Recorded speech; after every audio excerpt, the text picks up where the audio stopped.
Hello students, in this lecture we will discuss about Cauchy mean value theorem.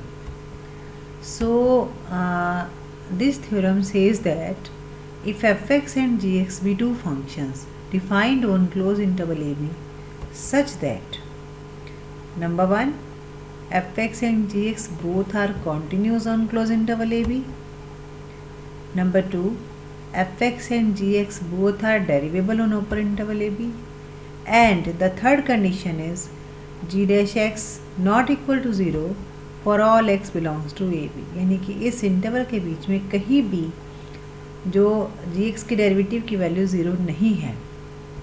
अगर ये तीनों condition satisfy हो जाती हैं then there exist at least one point C belongs to open interval A B such that F B minus F A upon G B minus G A equal to F dash C upon G dash सी।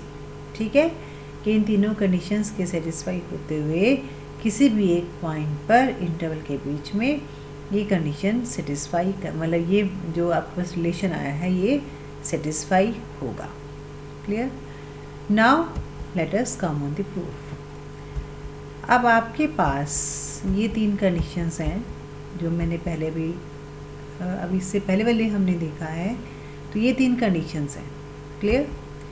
अब अगर ये तीन conditions हैं, ये जो तीनों conditions हैं ये तभी पॉसिबल हो सकती हैं if g a not equal to ji b. ठीक है, तो चलिए अब हम ये कह तो रहे हैं लेकिन कैसे कहेंगे इसको, उसके लिए हम इसकी कॉन्ट्राडिक्शन लेके चलते हैं। So let if possible g A equal to ji b, अगर एंड पॉइंट्स पर जिनकी वैल्यू जी फंक्शन की वैल्यू बराबर हो जाए। अब आपके पास जो जी एक्स फंक्शन है वो कैसा है, अभी इससे पहले आपने क्या देखा कि जो आपका जी एक्स फंक्शन है वो कॉन्टिन्यूस है क्लोज इंटरवल में, डेरिवेबल है ओपन इंटरवल में, और जी ए इक्वल टू जी बी आप लेके चल रहे हो। तो ये तो कंडीशंस किसकी हुई, रोज थ्योरम की हुई। सो जी एक्स रोज थ्योरम की सभी कंडीशंस को सेटिस्फाई करेगा, and then by Rolle's theorem there exist at least one point C belongs to open interval AB such that G dash C equal to 0। ठीक है, अब आपको कंडीशन एक दे रखी है ऊपर, अगर हम आप देखो ज़रा, आपको जो कंडीशंस थी वो क्या थी, तीसरी कंडीशन क्या थी कि एक तो फंक्शन आपका फर्स्ट थी कि डेरिवेबल हो, सेकंड थी फर्स्ट थी कॉन्टिन्यूस हो, सेकंड थी डेरिवेबल हो, थर्ड है कि जो आपका G डैश एक्स है वो कहीं भी पूरे के पूरे इंटरवल में जीरो नहीं है। ठीक है, तो ये तो आपके पास क्या आ गई, उसकी कॉन्ट्राडिक्शन आ गई, आपके पास कॉन्ट्राडिक्शन आ गई उस स्टेटमेंट की कि जो आपका जी डैश एक्स है वो आपका कहीं भी जीरो नहीं है। ठीक है, तो इट मीन्स जो आप लेके चले थे G A equal to ji B, this is not possible, ये दोनों आपस में इक्वल नहीं है। Clear? Now let us define a function. आपने अब एक फंक्शन डिफाइन किया H X, this is equal to F X plus A G X. अब ये आपने फंक्शन आपका एफ एक्स और जी एक्स दोनों ए बी इंटरवल में डिफाइन है, तो ये फंक्शन भी आपका डिफाइन होगा। और आपने ये जो ए कांस्टेंट है वो किस तरह से आपने लेना है, such that h a equal to h b, and points पर जो आपका फंक्शन है एच एक्स जो फंक्शन है वो कैसा होना चाहिए, इक्वल होना चाहिए। अब आपने एच ए की वैल्यू लिख ली यहाँ से यूजिंग वन, और ये आपने एच बी की वैल्यू लिख ली। ठीक है, और सेकेंड रिलेशन को यूज़ करते हुए इन दोनों को आपने कर दिया इक्वेट। तो आपने जब इन दोनों को इक्वेट किया तो यहाँ से हमने इसको ए के लिए सॉल्व किया। तो ए के लिए आपके पास वैल्यू आएगी minus time F B minus F A upon G B minus G A, से इक्वेशन 3। नाउ अब हम दोबारा से फिर एच एक्स को स्टडी करते हैं।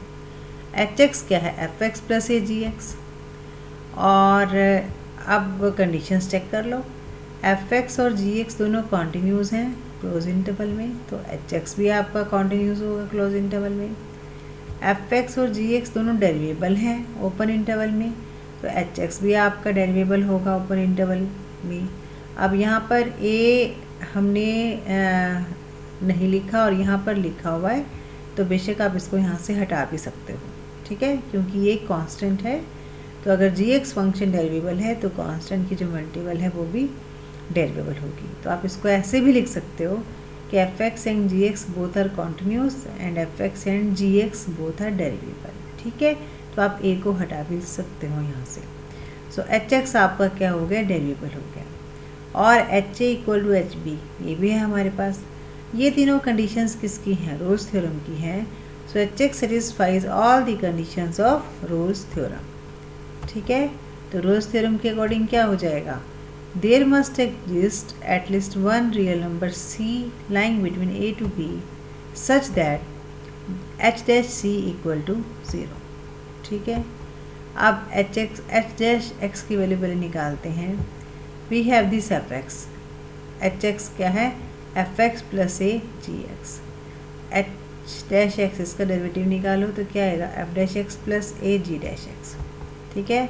Now we have h dash c equal to 0, so h dash c कितना बन जाएगा, f dash c plus a g dash c, this is equal to 0।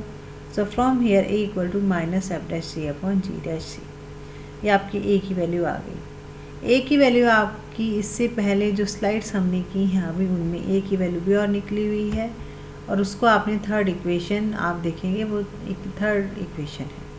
तो फ्रॉम थर्ड एंड फोर्थ दोनों को equate कर दीजिए, a की वैल्यूज़ को इक्वेट कर दीजिए। So we have f dash c upon g dash c, this is equal to F B minus F A upon G B minus G A, ठीक है, for some c belongs to A B. So this is the proof of Cauchy mean value theorem. And आप अगर आप इसको देखें तो जो आपकी कॉशी मीन वैल्यू थ्योरम है ये आपके पास जो आपने इससे पहले हमने की थी लेग्रांजेस मीन वैल्यू थ्योरम, तो Lagrange's mean value theorem Cauchy mean value theorem का एक पर्टिकुलर केस है। यहाँ से आप देख भी सकते हो पर्टिकुलर केस कैसे हुआ। आपने यहाँ पर हमने जो फंक्शन लिया था fx और gx है, अगर आप gx फंक्शन को अगर आप x ले लो, x अगर आप ले लो इसको फिक्स कर दो तो ये क्या बनेगा, f B minus F A upon यहाँ पर वैल्यू क्या बन जाएगी, जी बी माइनस जी ए की वैल्यू क्या बन जाएगी, F B minus F A upon B minus A, क्योंकि जो आपका जी एक्स है वो एक्स है, B minus A, this is equal to F dash C upon इसका जो डेरिवेटिव है वो कितना आएगा, जी डैश एक्स का जो डेरिवेटिव है, सॉरी जी एक्स का जो डेरिवेटिव है वो आएगा आपका 1, ठीक है। तो आपके पास 1 के बाद आप उसमें सी पॉइंट डालेंगे तो 1 ही वैल्यू आएगी। तो G X equal to X के लिए हमारे पास ये फंक्शन बन जाएगा F B minus F A upon B minus A, this is equal to F dash C. और ये कौन सी थ्योरम है आपकी, इससे पहले हमने पढ़ी है Lagrange's mean value theorem. So here we can say that Lagrange's mean value theorem is a particular case of Cauchy mean value theorem. Thank you.